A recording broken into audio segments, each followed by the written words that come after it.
السلام علیکم ورحمۃ اللہ وبرکاتہ۔ آج ہم پڑھیں گے مبتدا اور خبر کے بارے میں اور ان کی مثالیں۔ مبتدا کیا ہے؟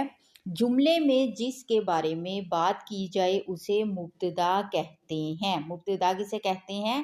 جملے میں جس کے بارے میں بات کی جائے اسے مبتدا کہتے ہیں، اور یہ اکثر معرفہ ہوتا ہے، یعنی کہ جانا پہچانا لفظ۔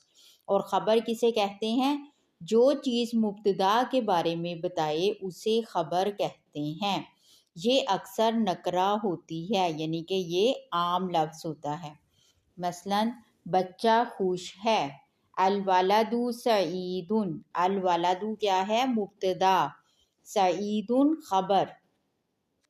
بچہ خوش ہے، الولد سعید۔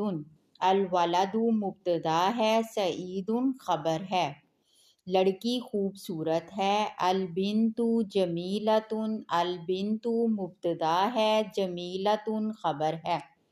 گھر بڑا ہے، البیت کبیر۔ البیت مبتدا ہے، کبیر خبر ہے۔ الیوم مشہود۔ مبتدا الیوم، مشہود خبر ہے۔ الدنیا لعب و لہو۔ مبتدا دنیا ہے، لعب و لہو خبر ہے۔